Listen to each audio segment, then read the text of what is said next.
So what Notion CodeMirror is a living Notion workspace that stays in sync with your code without you having to feed your entire code base to an LLM. So we're going to be leaning on my jcodemunch-mcp server to do all the heavy lifting, and this will economize on token use to a ridiculous degree that you'll see here in just a little bit.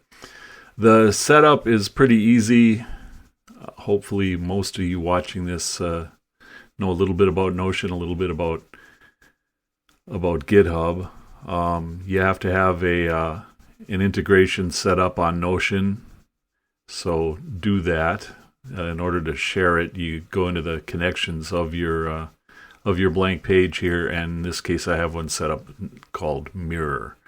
The initial setup is more about Notion and less about my contribution here, so look at your Notion docs for that. So pretty simple. You clone our Notion CodeMirror program, change into the directory, install all the requirements. These are all the standard steps that you're going to take to set up any GitHub project locally. So again, I won't burn too much of your time talking about that. And the install for jcodemunch-mcp is your requirement. You'll see there we have the export keys mentioned up on top. Ignore that red text that pops up when you it's not a deal breaker, and just don't worry about it. I'm not going to show you the setup of my API keys because I don't want to show you my API keys. And we're noting here that we start out with only 3% usage in our Claude allotment, and it's also worth noting I am on the $20 plan, not the $200 plan. So as Notion CodeMirror gets to running, all we provided it is the path to our little shared mirror out on Notion, and now it's starting to write the content. It starts with the big content holder, the CodeMirror container itself, and on the left side you're gonna see its progress, and on the right side you're gonna see the results of its progress. Here's a peek at what it's already done in the CodeMirror space itself. Tells you a little bit about jcodemunch-mcp. What jcodemunch-mcp is it essentially does for tokens what the creation of pkzip and unzip did for hard drive space back in the 1980s. Hard drive space I remember at one point I was paying $1 a megabyte, and probably more than that before that. Hard drive space was a premium. And so a fellow named Phil Katz here in Wisconsin came up with pkzip and unzip, which allowed people to really economize on how much hard drive they were taking up by archiving their programs.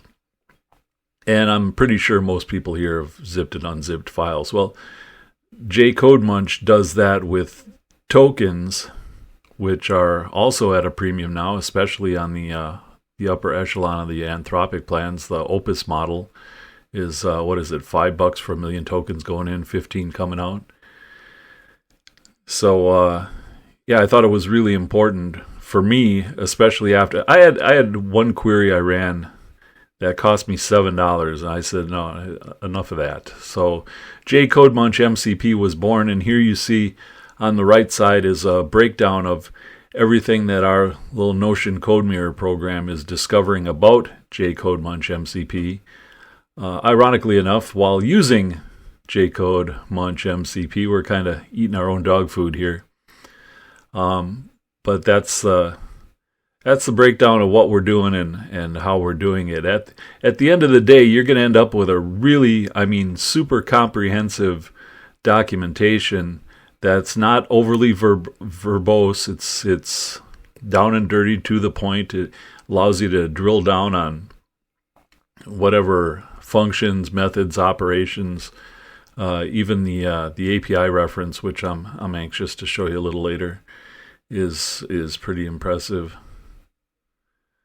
I'm going to fast forward a bit here because it does take, depending on the size of and my MCP, jcodemunch-mcp is, despite being slim in how it runs, it's got some heft to it behind the scenes, so it's going to take a little bit to index all of this. Here you see the tests. You see if I can fast forward this bad boy. This little error here, I'm gonna pop up the explanation for it, the create database tool. It's just that my particular MCP server does not leverage create database. So it doesn't show up there, and it just rolls over. I'll pop up the exact explanation on that. You can look that over. Bottom line, not a big deal. Here you can see we're 80% of the way through, and we're still on our 3% daily usage. I haven't even used an entire percent of my allotted quota for this particular 4-hour session. I refreshed the display there just in case you thought it was stale data. We started at 3%, we're still at 3%. Spoiler alert, by the end of this, I think we'll end up using less than 1%. I'll be surprised. It might crawl up to 4%, but despite all the work this bad boy is doing, and you see all the content here that we have so far, despite everything that it's churning out, it's the economization that we perform token wise is pretty frickin' extraordinary. We've got about 6,000 users now, most of them following the YouTube channel, that have saved in the month of March so far over 80 billion tokens. We're creeping up on $500,000 worth of savings, and that's just our users. About half our users participate in the telemetry that helps us track that. So those numbers, and you'll see them on the landing page. I'll link to the landing page below. Those numbers are arguably very conservative. If you're worried at all about your token use, you're going to, trust me, you're gonna want to roll out the jcodemunch-mcp and the jdoc-munch-mcp, which does for documentation what jcodemunch-mcp does for code. Okay, I promised you I'd skip forward. All right, it's wrapping up here. We've hit our 104 rows of symbols that needed indexing, and here they are. And yeah, I was right. I'll refresh it again here, but it appears, yeah, we use less than 1% of our 4-hour resources in Claude doing this, again, in no small part thanks to the jcodemunch-mcp server, which has been integrated with Notion here in such a way that, let me blow this up, that you can see the full API reference, the summaries of each call, the signatures, everything. And this is just one small facet of this. I mean, down the left side you see we've got the modules, the benchmarks, the tests, the module source, and all of that. So I want to thank whoever came up with the developers contest here for this, because it gave me a chance to showcase a real-world example of jcodemunch-mcp out in the wild. We have also proposed a standard, the JMRI standard, that I'll also link to, that allows you to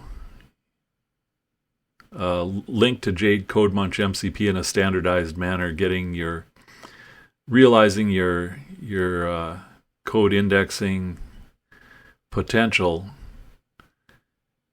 And well, you'll see, it gives you the opportunity to integrate everything into your own program. So thanks for your time.